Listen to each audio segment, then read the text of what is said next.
10.30. Steam power plant operates on the ideal reheat Rankine cycle. Steam enters the high pressure turbine at 6 megapascals and 500 C, right? So just like before, we already have what is going to be our third state. We have the pressure and the temperature of the third state. And it leaves the turbine as a saturated vapor. So our fourth state, the state right after the turbine, is going to be saturated vapor. Steam is then reheated to 400 C before it expands to a pressure of 10 kilopascals.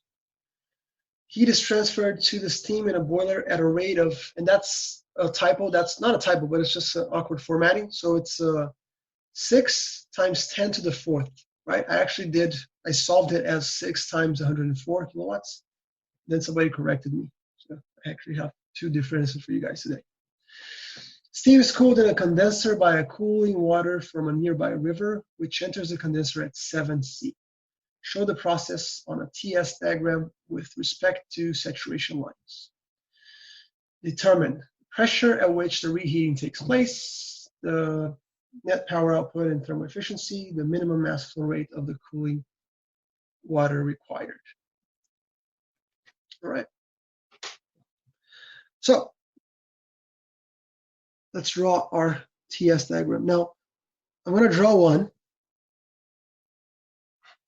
If you're solving this, okay, if you're solving this, you're not going to draw it yet. You're first going to define your states, so then you know whether you have superheated states, mixed, saturated mixture, and so forth. Okay, but since I'm trying to explain it to you guys, I'm going to first draw because it's going to be easier for you guys to understand what's going on. And then what we would need to do is redraw it after we know the thing. So again, we start on state 1 here, saturated liquid, and we're going to compress it in our compressor. It's going to land here somewhere. That's our state 2. Okay, then we're going to have an isobaric transformation along our saturation line, and ideally we're going to land somewhere here within with a superheated state. Okay, then we're going to drop. In our drop, I'd probably put this 2 to the side, so make it a bit more to the side here. Do a bit more this way here. 3. Then we're going to drop, and we're going to drop all the way until we reach the saturation line. Why do I know the drop's going to stay there? Because I know that once it leaves the first turbine, it leaves as a saturated vapor. Okay, so state 4 is the one that I'm sure is going to be on top of the saturation line, which already indicates that this guy's superheated, but who cares? Then I'm going to have another reheat process, and again I'm going to go along the saturation line, right? So again, saturation line. I'm going to reheat it all the way to state 5. Now the other thing that I know is that state 5 is below state 3, because I know state 3 is 500 C and 5 is 400 C. So since it's temperature on the y-axis, I know 5 is going to be below 3. And then I'm going to drop all the way to the same pressure as this guy here. And then this drop, I'm not sure whether I'm going to end up on outside as a compressed, as a superheated fluid, if 6 is going to be here, or 6 is going to be here, or 6 is going to be here. So I'm not sure whether this TS diagram is 100% right, because I don't have all the information yet. Yeah, but for the sake of explaining to you guys, it's better to have at least an idea of what's going on, so then we can solve this cycle. All right. So notice the following features of this reheat Rankine cycle. First, one isentropic compression like before, one isobaric heat addition like before, one isentropic expansion on the turbine like before, another isobaric heat addition, right, like before, and then another isentropic expansion, and finally the condenser here. Now this condenser specifically, we have a river that's going to flow by, so there's a river going through here that's taking away our energy. So our Q out, this guy here, which is our Q out part, our Q out is actually giving energy away to a river. So we have the river there, and the river is at 7 Celsius, and river has water into it, and we know this 7 Celsius is going to be dealing with this temperature here. And we don't know what that temperature is, T6.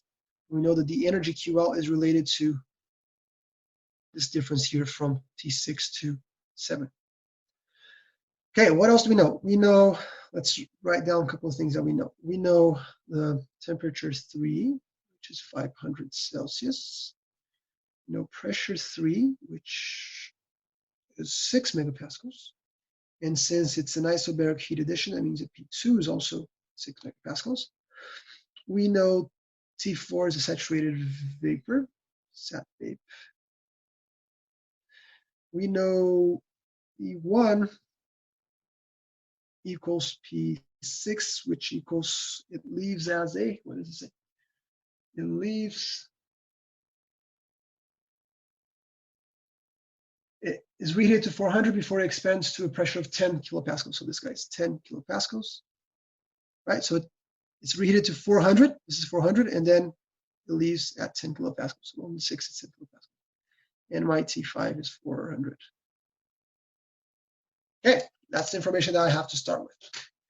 What am I going to do? Well, like before, I'm going to solve all the cycle before I actually find my things. Okay, as I'm solving it, and eventually I'm going to have to grab this temperature here so I can relate to the river, and eventually I'm going to grab the pressure of 4 when I get to state 4. Okay, but for now, simple state 1. Saturated liquid to pressure of 10 kilopascals. So right off the bat, I can grab my enthalpy 1 and I can grab my specific volume 1. I'm going to use these two guys to calculate my enthalpy 2. 0.001010, and enthalpy is 191.81.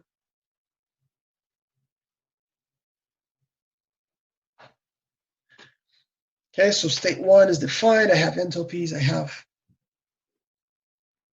everything I need for my state 1. My state 2, exactly like on the previous one, we're going to do, okay, from 1 to 2, I have to input some work to work of the compressor, not to be confused with the condenser, right? Because condenser we use Q, not W. So the work of the compressor or the pump will be H2 minus H1, which is also equal to delta P V for this case in compressible fluid. So therefore, the enthalpy 2 is going to be my enthalpy 1 plus delta P V1. So my enthalpy 2 is 191.81 plus, what is the difference in pressure? 6 megapascals, so 6 times 10 to the third minus 10 times 0.001010. This is going to give me kilojoules per kilogram. I can sum them up. So my H2 is 197.86.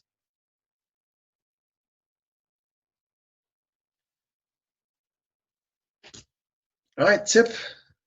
The tip for you guys, the tip that I give you is that when you're doing this, when you're calculating your second state after this compression, right, because it's a liquid, incompressible, blah, blah, blah, the enthalpy 2 has always to be close to enthalpy 1. Okay? So if you're doing this and you get an enthalpy of 500, 800, something like that, you messed up on the units for sure, right? You messed up on the units for this guy here, for the work as delta P V. Okay, so this guy here, this multiplication here renders about 6, right? It's about 6 here. And that's always has to be the case with these incompressible fluids. Okay, screenshot time, about to change pages. We defined 2 of the states. We have 4 to go.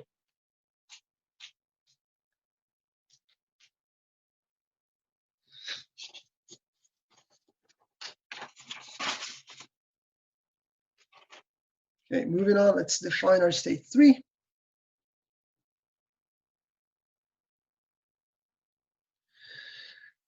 State 3, what do we know about state 3? Temperature, 550, no, 500. 500, pressure, 6. Okay, and what you guys are going to do is you're going to take this information, you're going to go on table A5, go on table A5, and you're going to see that your T is greater than your T sat for 6 megapascals, and then you're going to see this is a superheated fellow. Okay, the more we do this, the less of these steps I'll do with you guys because you guys are sick and tired of me doing this. Okay, so I'm going to look on table A6 since it's a superheated, not a mixture.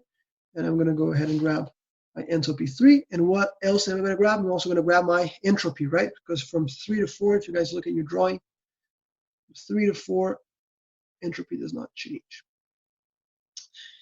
Enthalpy, 3,400. So 3,423.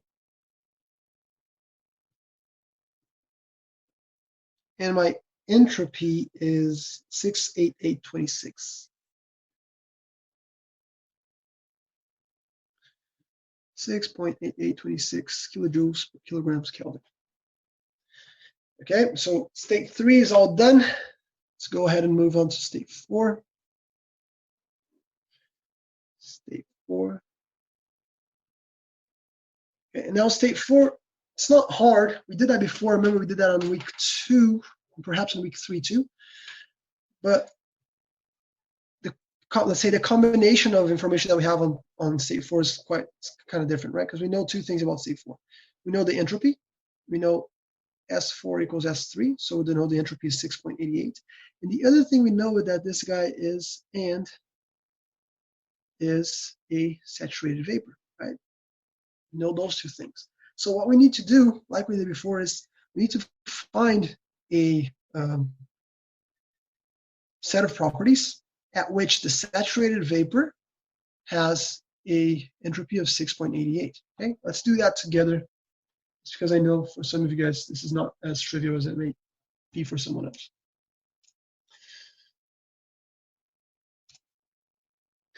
Okay, so I'm on the pressure table, and I'm going to look for a saturated vapor entropy that equals 6.88.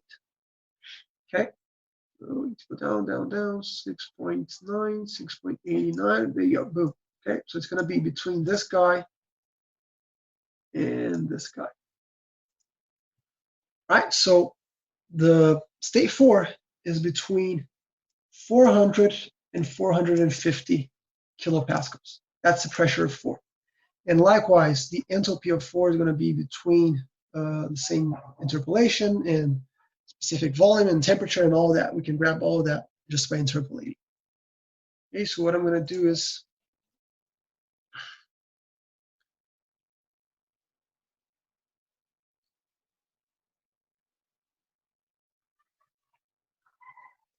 just see which table that was. That's table A5 on page 906. So table A5, page 906. And from that interpolation, you can grab a set of properties. I'm grabbing the pressure because we've been asked to calculate this pressure. Not that we need for any other reason. I got about 415.7 kilopascals. Then the enthalpy, which is what we're really after.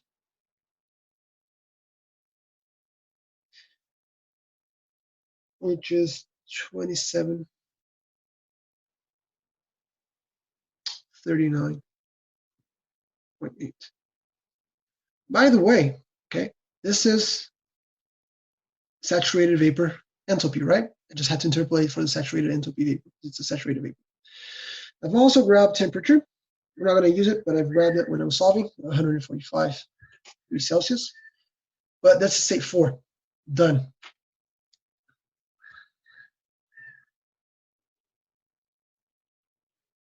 Okay, now we move on to state 5,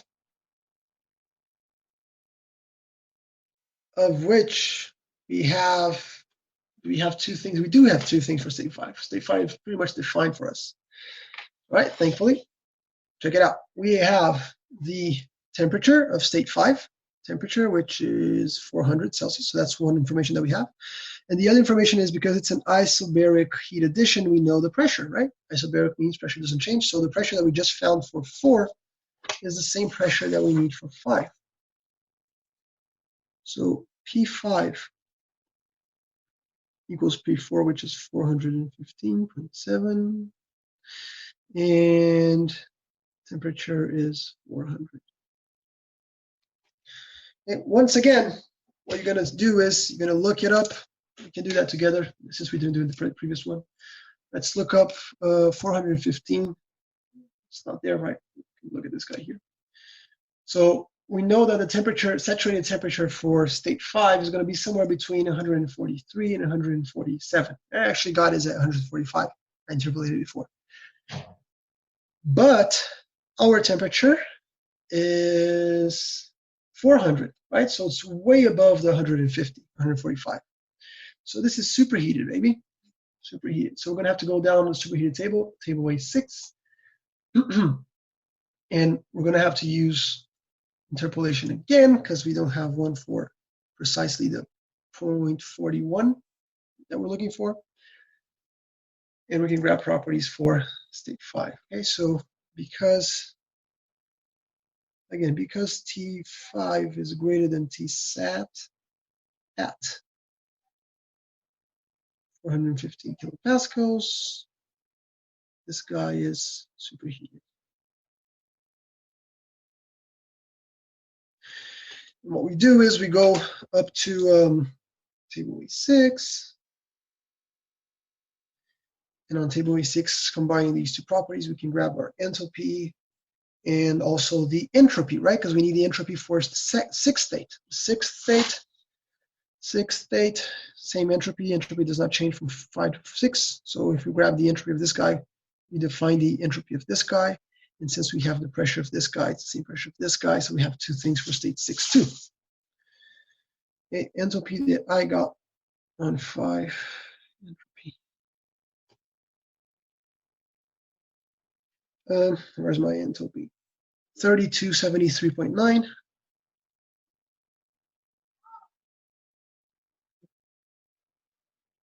And my entropy is 7.9003.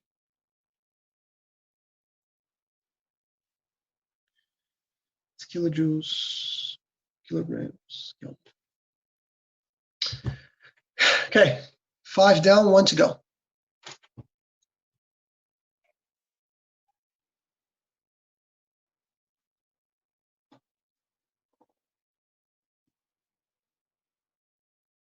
State 6.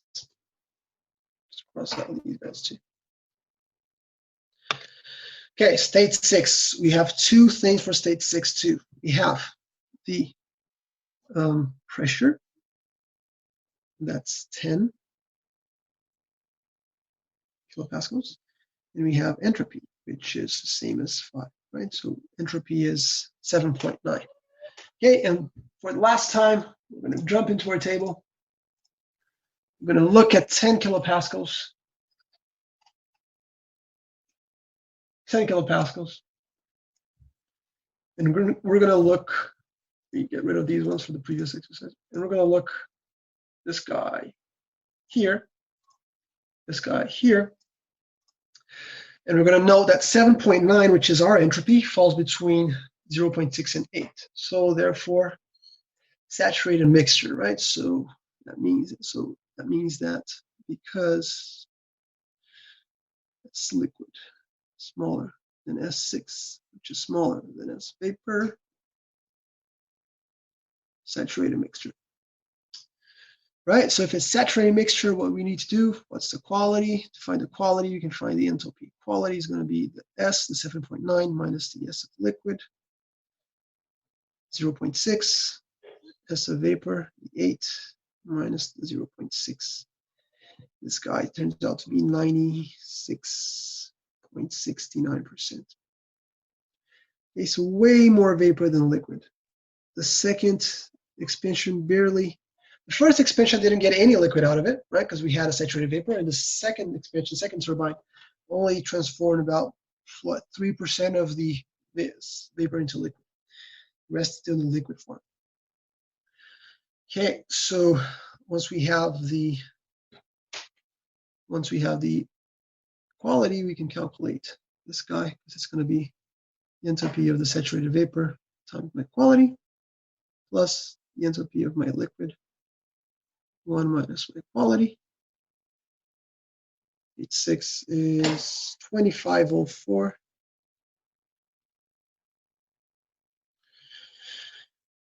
.7.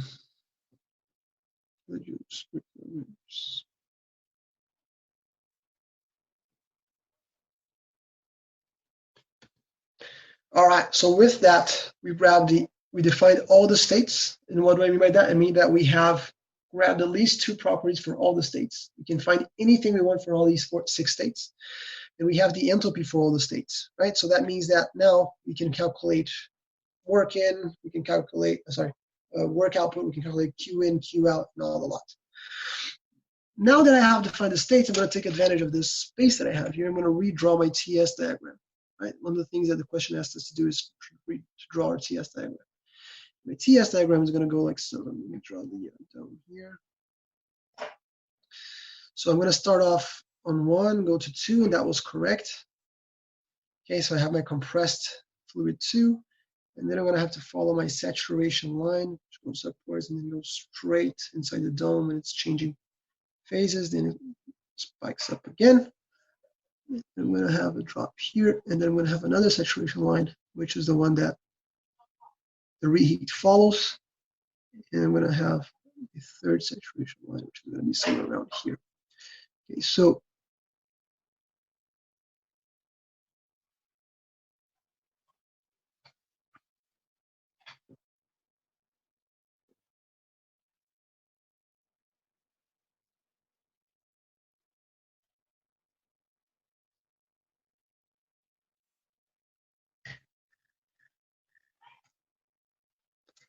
one is right there on the dome. 2 is a compressed fluid.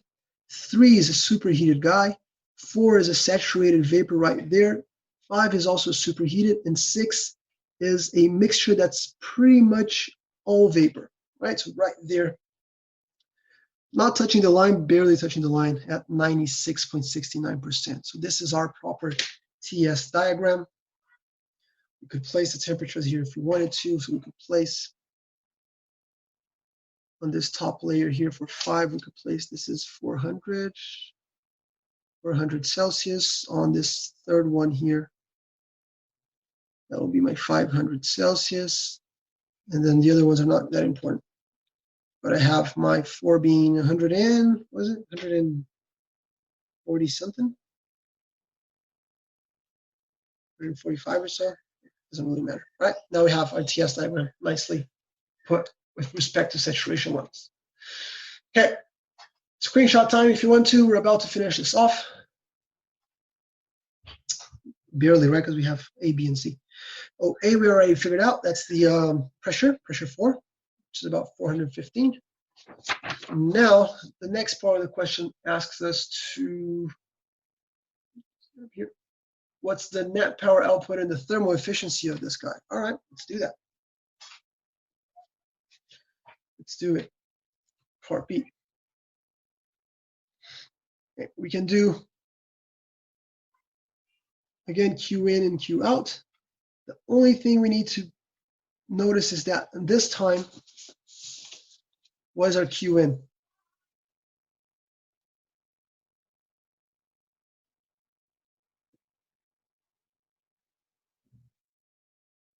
It's a combination of 2 Q ins, right? Because we have the first heat addition here, and then we have another heat addition here.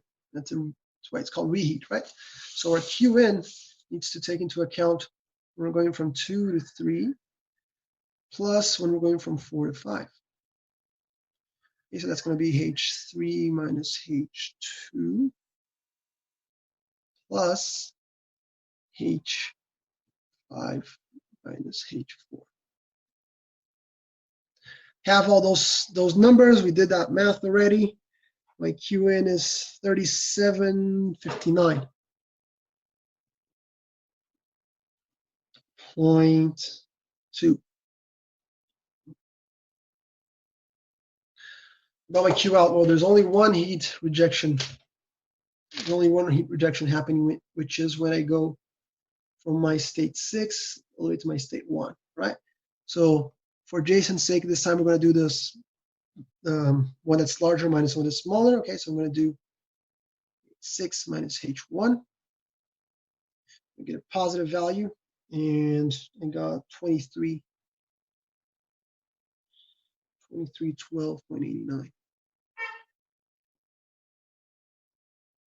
Okay, so what are we saying here? We're saying that we're giving the system about 3,700 kilojoules per kilogram, and it's outputting as rejected heat 3,200 kilojoules. So whatever this difference is how much work my system is being able to output, right? So my output equals 3759.2 minus 2312.89 joules per kilograms.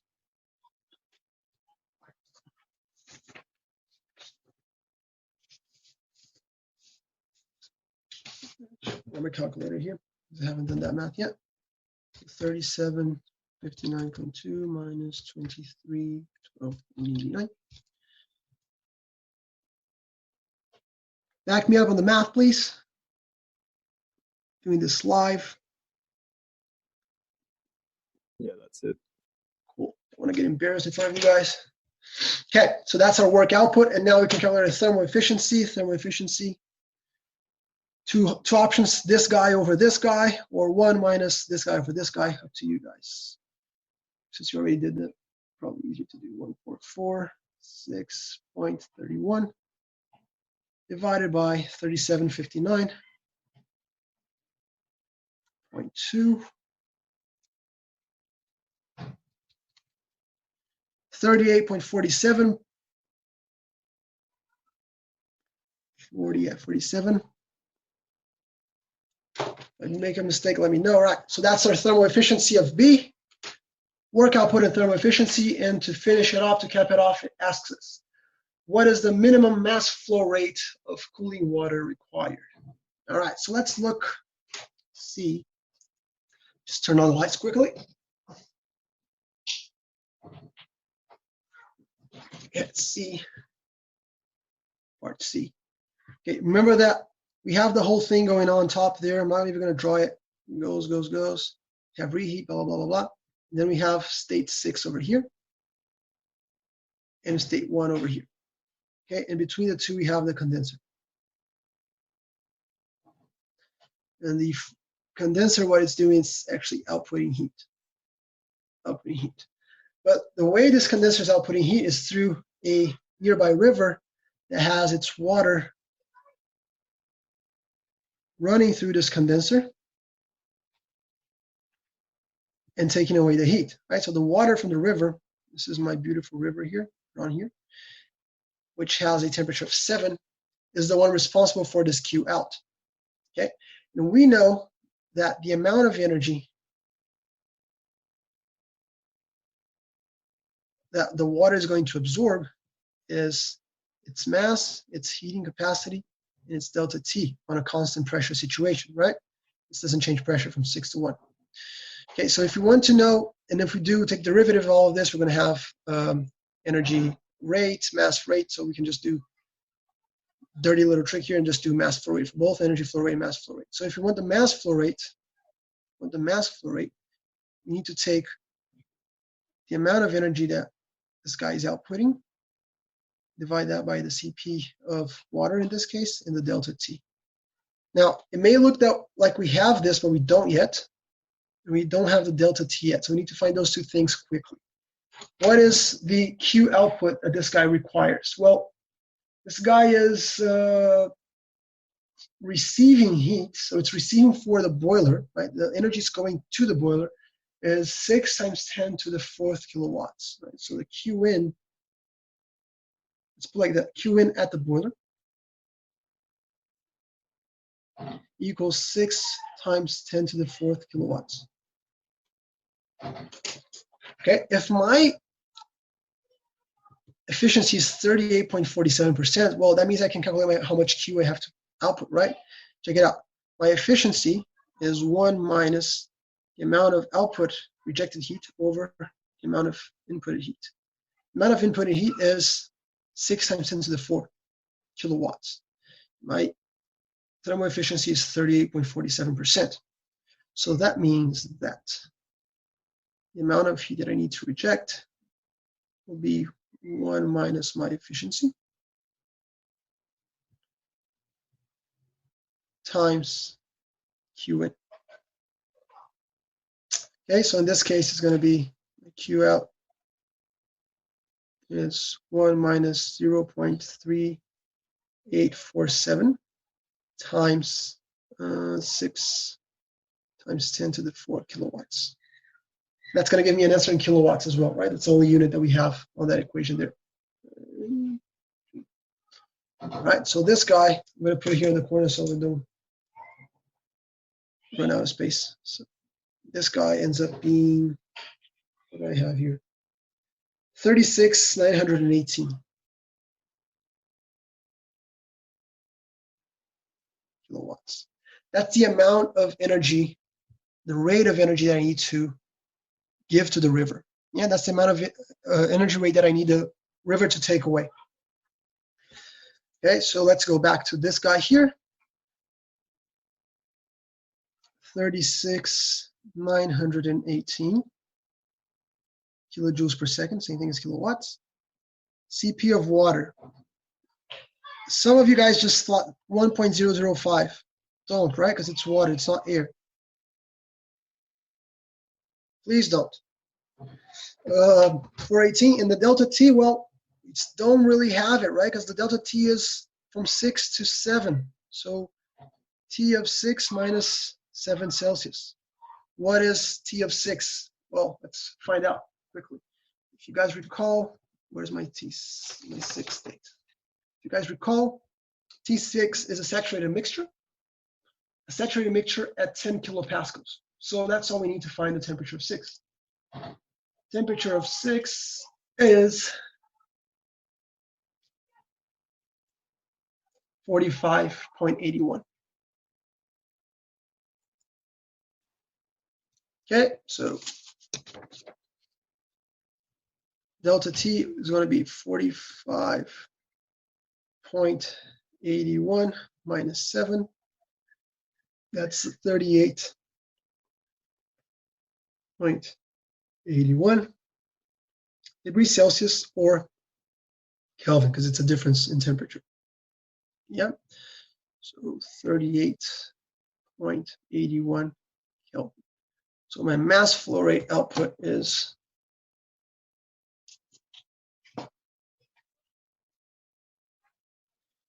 227 point, I got 57, I guess, kilograms per second. All right, just to finish off before you guys wander off, let's just look at the units here. Kilojoules per second. CP, kilojoules per kilograms Kelvin. Difference in temperature, Kelvin or Celsius, because it's a difference. Kelvin cuts Kelvin. Kilojoules cuts kilojoules. Kilograms per second it is.